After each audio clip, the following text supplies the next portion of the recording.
So we've got 500 grams of our strong white flour in the bowl. I've got 10 grams of salt, or you can have 2 teaspoons if you prefer. 21 grams of yeast are already in the bowl because we had a little hiccup there with the camera. So all I'm doing now is just rubbing in my yeast, okay? So all I'm doing is just rubbing in the yeast until such times as we've got it all well mixed, okay? Now the salt's still sitting at one side just because we don't want to mix the salt in just yet, but don't forget not to put the salt in because sometimes people do that. So making sure this is well crumbled, okay? It's really, really important.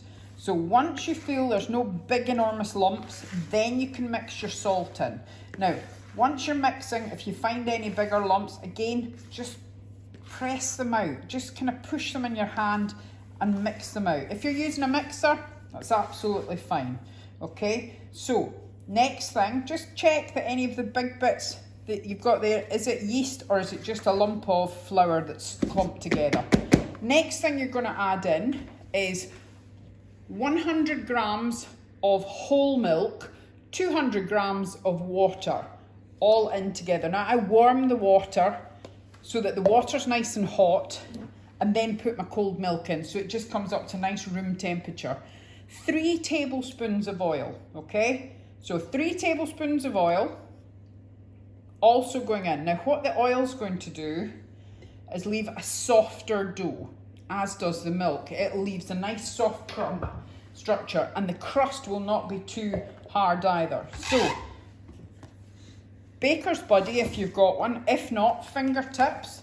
As always, fingertips go into the bowl, one hand, not doing anything else, and just mixing the dough together, okay?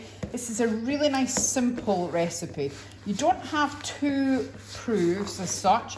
We have one short 5 to 10 minutes bench rest, and then we're going to shape into rolls and then leave to prove. That's what changes this from a standard bread to making rolls, because otherwise you'll just end up with crusty rolls.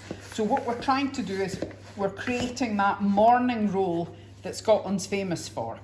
Without naming names, but I will, up north they call them softies. Morton's rolls are known across in Edinburgh way as well. Every area will have their own. Some people like them well fired, some people like them floury. It's really up to yourself. So all I'm doing now is getting this all combined. Now you'll notice, unlike the baguette dough, this is much firmer, okay? So you've really got to push your hand in. So what I'm doing is pulling the dough over and using my knuckles and turning the dough over every so often, just till such times as it lifts everything out the bowl, okay? Now, once you've got all of this combined, even if there's a couple of wee bits, out the bowl it comes, okay? So all we're going to do is just take off the majority.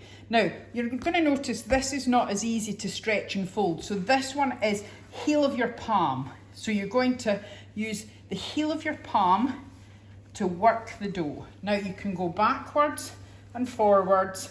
You can use 2 hands if you want and do opposite sides. Whatever you want. All you're doing is combining the dough. Now, if and when it gets nice and sticky, then you can stretch and fold, okay? So this is giving you 2 options. You can stretch and fold that pocket of air in, or if you feel it's too tight, you can do British kneading. Good old-fashioned, traditional British kneading, okay? So again, my preference is always to do stretch and fold, but it's up to you, whatever feels comfortable. Stretching through. Now, hitting down, stretching through, folding a pocket of air in, scooping up, okay? And again, if you're not clearing your work surface and you want to, you've got your baker's buddy there, give it a wee clean up. So, I'm going to keep doing this for 5 minutes or so, till such times as it's nice and smooth. Now, I'll come back in a wee minute and show you the next stage to this, okay? See you in a minute.